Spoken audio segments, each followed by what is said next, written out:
নমস্কার বন্ধুরা, আশা করছি তোমরা প্রত্যেকেই ভালো আছো।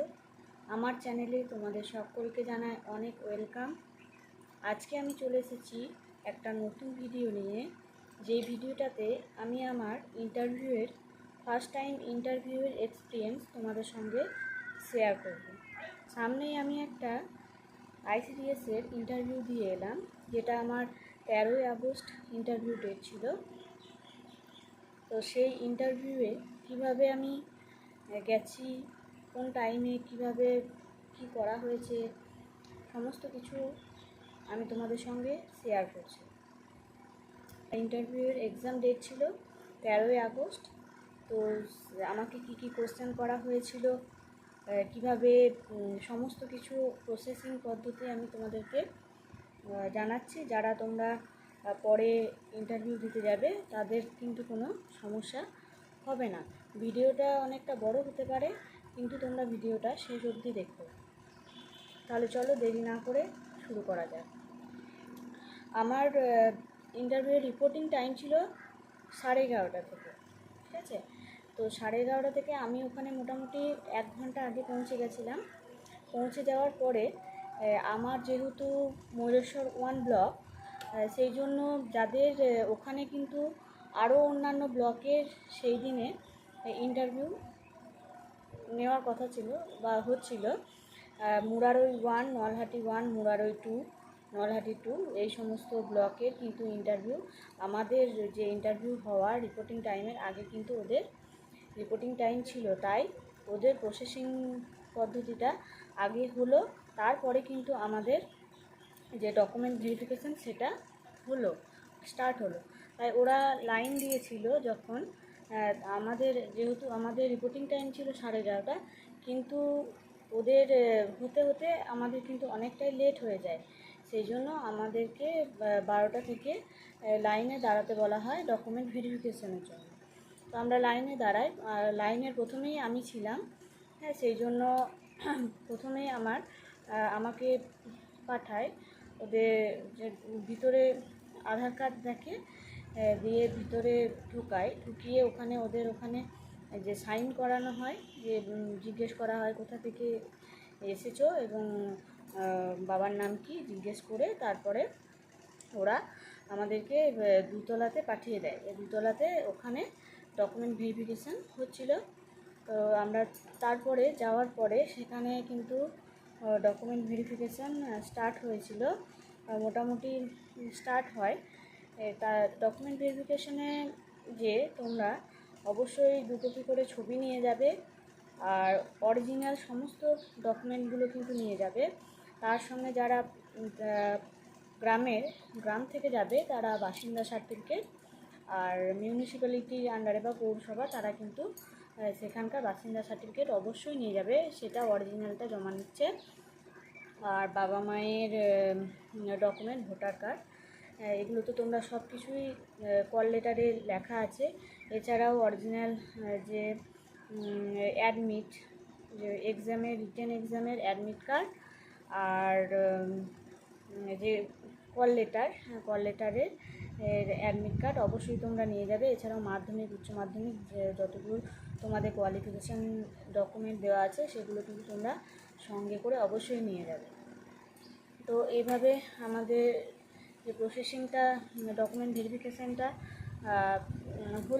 হয়ে যাওয়ার পরে কিন্তু সঙ্গে সঙ্গে ইন্টারভিউটা আরম্ভ হয়নি। আগেই তোমাদেরকে বললাম যে সমস্ত ব্লকের, অন্য 2টো ব্লকের ওখানে কিন্তু ইন্টারভিউ হচ্ছিল। ওদের ইন্টারভিউ শেষ হয়ে যাওয়ার পরে আমাদের কিন্তু ইন্টারভিউ শুরু হয়। ডকুমেন্ট ভেরিফিকেশান অনেকক্ষণ হয়ে যায়, 1টার মধ্যে, কিন্তু আমরা এক এক করে বসে থাকি এবং আমাদেরকে মোটামুটি আধ ঘন্টা মতো টিফিন করার জন্য টাইম দেয়। তো সেই টাইমের মধ্যে টিফিন করে আমরা আবার ওয়েট করি। তারপরে আমাদের মোটামুটি ইন্টারভিউ স্টার্ট হয় 4টে থেকে, বিকেল 4টে থেকে। তাই বিকেল 4টা থেকে ইন্টারভিউয়ে প্রথম ক্যান্ডিডেট ছিলাম আমি। আমি ছিলাম প্রথম ক্যান্ডিডেট। আর 4টে থেকে যখন স্টার্ট হয়, তো এরপরে আমি তোমাদেরকে পুরোটা শেয়ার করছি।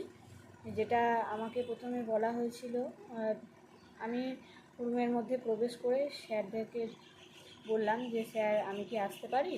তখন স্যাররা বললেন যে হ্যাঁ অবশ্যই এসো। হ্যাঁ, তো ওই যে ইন্টারভিউ বোর্ডে 4জন স্যার ছিলেন, তাদের মধ্যে একজন ছিলেন সিডিপিও অফিসার, একজন ছিলেন ডব্লিউবিসিএস এক্সিকিউটিভ অফিসার, আর আরও অন্যান্য দুজন ছিলেন। আমি অতটা জানি না, যতটুকু জানি ততটাই বললাম। তারপরে আমি আমাকে অ্যাডমিটটা চেয়েছিলেন, আমি দিয়েছিলাম। তারপরে ওনারা বললেন বেশ বসুন। তো আমি তাদেরকে বললাম ধন্যবাদ জানিয়ে বসলাম। তারপরে ওনাদের মধ্যে একজন আমাকে জিজ্ঞেস করলেন যে তোমার নাম কি? আমি বললাম আমার নাম। তুমি কোথা থেকে আসছো? হ্যাঁ, তোমার বাড়ি কোথায়? বাবার নাম কি? তোমার কোথায় বিয়ে হয়েছে? যেখানে বিয়ে হয়েছে সেটা কোন ব্লকের অন্তর্গত? তো বললাম তোমার হাজব্যান্ড কি করেন? হ্যাঁ, তোমার কোনো বাচ্চা আছে কি না? তো আমি বলেছিলাম যে না, আমার কোনো বাচ্চা নেই, আমি প্রেগনেন্ট। তখন ওনারা জিজ্ঞেস করেছিলেন তুমি কত মাসে প্রেগনেন্ট? আমি সেটা বলেছিলাম। তারপরে ওনারা বলেছিলেন যদি তুমি এই কাজটা তোমাকে দেওয়া হয় তাহলে তুমি তো প্রেগনেন্ট, তাহলে যখন বাচ্চা তোমার হবে তাহলে তুমি সেই বাচ্চাকে কীভাবে সামলাবে? তো আমি উত্তরটা দিয়েছিলাম, অ্যান্সারটা। তারপরে ওনারা অ্যান্সারটা দেওয়ার পরে ওনারা বলেছিলেন যে তোমার বাবার বাড়ি তো এক ব্লকে ময়ূরেশ্বর 1-এ, আর তোমার বিয়ে হয়েছে ময়ূরেশ্বর 2 ব্লকে, তাহলে তুমি এই এত দূর থেকে কিভাবে তুমি তোমার বাচ্চাকে সামলে যাওয়া আসা করবে? তখন আমি বলেছিলাম যে আমার বাড়িতে যদি বাড়ির কাছাকাছি আমি পোস্টিং পাই তাহলে আমি নিজেই দেখাশুনো করতে পারবো, আর যদি না পাই তাহলে আমার শ্বশুর শাশুড়ি আছেন বাড়িতে, যারা আছেন তারা দেখবেন। তখন বলেছিলেন আচ্ছা শ্বশুর শাশুড়ি পারবেন? হ্যাঁ পারবেন। তখন ওনারা বলেছিলেন যে হ্যাঁ হ্যাঁ হ্যাঁ পারবেন, একটু হেসে বলেছিলেন হ্যাঁ হ্যাঁ পারবেন। তারপরে বললেন যে তুমি কিসে এসেছো? আমি বললাম যে ট্রেনে এসেছি। তো ট্রেনটা কোথা থেকে কত দূর অবধি যাবে? ট্রেনটার নাম কি?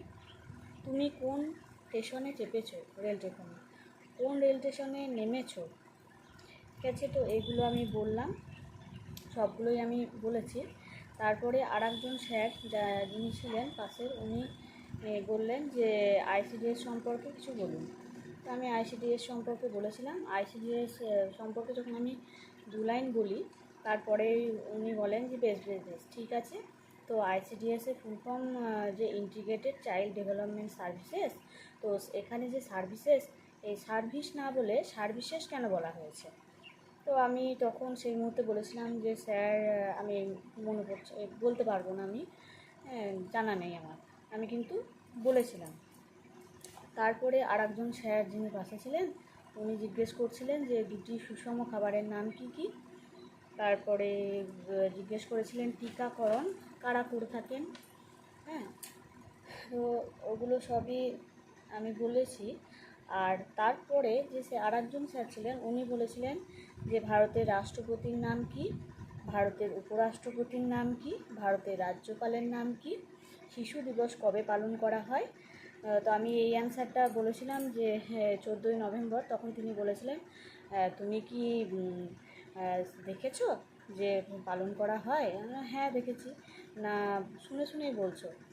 যা সবাই বলে না আমি দেখেছি। বলছে কীভাবে দেখেছো?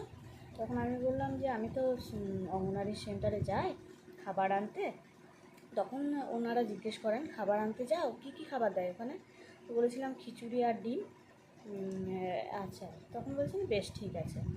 তারপরে আর একটা জিজ্ঞেস করেছিল যে অঙ্গনারী কেন্দ্রে কত থেকে কত বছর অবধি শিশুদের পরিষেবা দেওয়া হয়? এটা আমি বলেছিলাম 0 থেকে 6 বছর, 0 থেকে 6 বছর অবধি বাচ্চাদের এখানে পরিষেবা দেওয়া হয়। তারপরে জিজ্ঞেস করেছিলেন তোমার বাড়ির কাছাকাছি কি কোনো আইসিডিএস সেন্টারের নাম বলো। আমি বলেছিলাম আমার বাড়ির কাছাকাছি একটি আইসিডিএস সেন্টারের আমি নাম বলেছিলেন যে ওখানে কারা কারা থাকেন। হ্যাঁ, টিকা কে দেন? টিকা তখন আমি বললাম যে টিকা দেন হচ্ছে এএনএম দিদিমণি, এছাড়াও ওখানে আশা দিদিমণি, অঙ্গনারী অঙ্গনওয়াড়ি দিদিমণিরা সবাই থাকেন, হচ্ছে বেশ।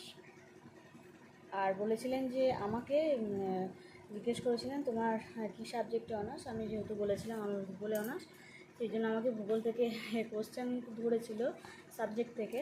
অবশ্যই তোমরা যারা সাবজেক্ট থেকে বলবে, সাবজেক্ট থেকে অবশ্যই দেখে যেও। আমাকে জিজ্ঞেস করেছিল যে এখন ঘড়িতে যদি 4:15 বাজে তাহলে লন্ডনে এখন কটা বাজে। হ্যাঁ, তো আমি বলার চেষ্টা করেছিলাম, কিন্তু আমি এটা ঠিকঠাক উত্তর দিতে পারিনি। তারপরে আমাকে জিজ্ঞেস করা হয় যে লন্ডনের আর এলাহাবাদের দ্রাঘিমার পার্থক্য কত। ওনারা, আমি যখন বলতে যাচ্ছিলাম যে প্রতি ডিগ্রি অন্তর 4 মিনিট করে পার্থক্য হয়, তো ওনারা বলে দিয়েছিলেন আমাকে। তারপরে ওনারা বললেন যে বেশ ঠিক আছে, আমরা বলে দিচ্ছি। ওনারা অ্যান্সারটা বলে দিয়েছেন। আর একটা জিজ্ঞেস করেছিলেন যে ভারতের প্রমাণ সময় কত। এটা আমি বলেছি 82 ডিগ্রি 30 মিনিট পূর্ব দ্রাঘিমা। হ্যাঁ, তুমি কেন এই কাজটি করতে চাও?